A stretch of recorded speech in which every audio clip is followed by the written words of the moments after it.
pas que je suis un bon réalisateur, je dis j'ai fait un beau film, c'est beau. Certain, c'est que ce film m'a vraiment transformé. Combien de cinéma était important pour moi? Est-ce que les gens ont envie qu'on leur parle de la vie? Les cinéastes ont besoin qu'on s'intéresse à eux, vous le savez.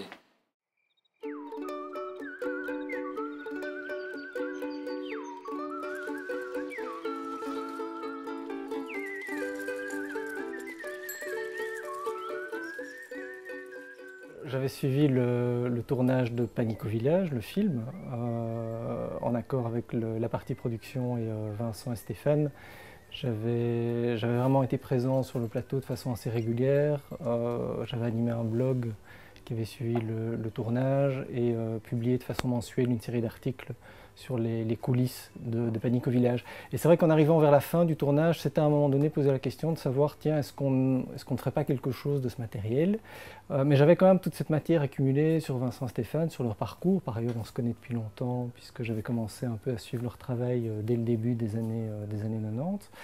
Et donc, à un moment donné, en discutant avec des gens de Wallonie-Bruxelles International et du Centre du cinéma, on s'est dit, tiens, pourquoi est-ce que dans la série de livres qui ont été faits jusqu'à présent sur Marie-Ancel, sur les Dardennes, est-ce qu'on ne consacrerait pas enfin une monographie à des auteurs de cinéma d'animation belges francophones, et donc en l'occurrence à Vincent Patard et Stéphane Aubier. Et à partir de là, je me suis remis au travail, j'ai complété toute la matière accumulée en remontant un peu plus loin dans le temps, et en harcelant encore Vincent et Stéphane sur des souvenirs de jeunesse. Que d'une part, j'étais aussi sur un axe de raconter d'une certaine façon, pour résumer très fort, je dirais l'aventure humaine, donc l'équipe, le collectif, à travers le parcours de Vincent et Stéphane.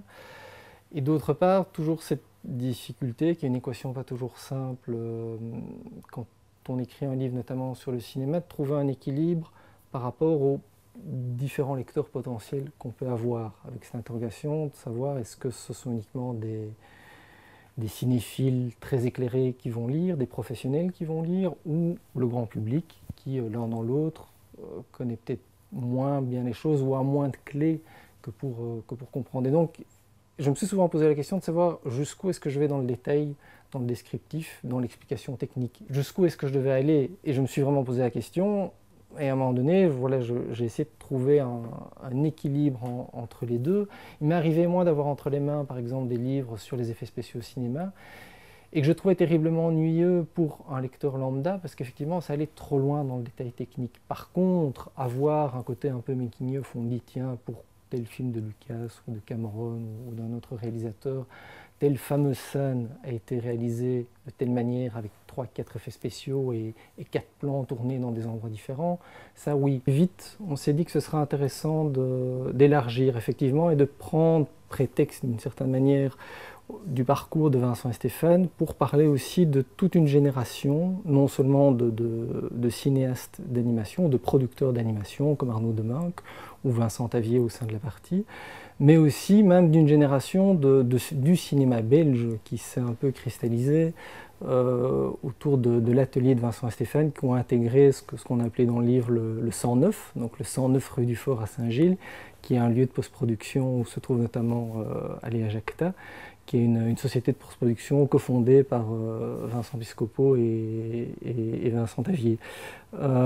Et donc, on s'est rendu compte que c'était effectivement important de resituer Vincent et Stéphane dans leur contexte, dans leur environnement. On avait déjà fait un livre il y a une dizaine d'années sur l'animation belge qui était Image par Image, Wallonie-Bruxelles, en disant beaucoup de choses se sont passées, et donc c'était aussi le prétexte d'une certaine manière pour actualiser Image par Image à travers Vincent et Stéphane. Ce qui m'a intéressé aussi à travers le parcours de Vincent et Stéphane, ce qui est toujours, je trouve, intéressant et passionnant quand on commence à se pencher sur la carrière d'auteurs de cinéma, quel qu'il soit, que l'on parle de cinéma d'animation ou de live action, c'est de voir un peu quels sont les processus créatifs, comment naissent les projets, d'où viennent les idées, et surtout on sait, en tout cas les gens qui suivent le cinéma le savent, qu'un film n'est jamais une œuvre individuelle, c'est une œuvre collective.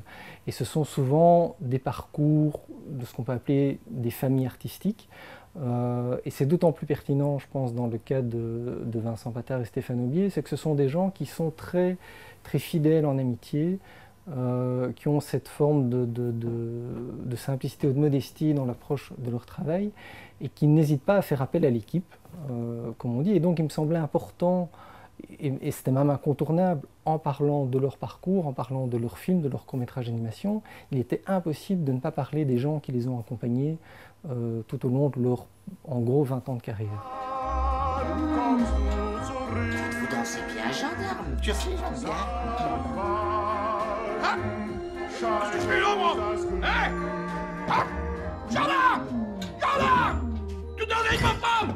Tu danses avec ma femme! Viens pas! Viens pas! Viens pas! Oui, ça va partir de fou. Viens pas! Viens pas! Vraiment à l'image qu'on peut avoir d'eux, ou en tout cas qui ressort de leurs films, si ça rigole beaucoup quand on réfléchit au scénario, quand on prépare un film, une fois qu'on passe à l'acte, à l'action, que l'on commence à tourner image par image, à mettre en scène le film, à animer les figurines image par image, là il y a une concentration, un sérieux, un professionnalisme très fort. Il y a une rigueur, ils ont remis en permanence, si on prend Panique au village le long, ils ont remis en permanence le travail sur le métier pour essayer d'arriver à la narration, au découpage, le meilleur possible, en se posant énormément de questions sur le scénario, dès la phase de l'écriture et du storyboard, mais encore en cours de travail, en cours de réalisation. Donc oui, un jeu d'enfant, mais qui est fait par des adultes qui sont des vrais professionnels de leur métier. Oui, on en vient presque à oublier la particularité. C'est quand même deux réalisateurs qui travaillent ensemble depuis pratiquement plus de 20 ans, puisqu'ils ont commencé à travailler ensemble lors de leurs études. Et c'est un tandem, ils ne sont pas frères comme les Dardenne, ce sont des amis qui se sont rencontrés un jour, d'abord à Saint-Luc, et puis ils ont continué leur parcours ensemble à Cambre, et ils ont continué à travailler ensemble.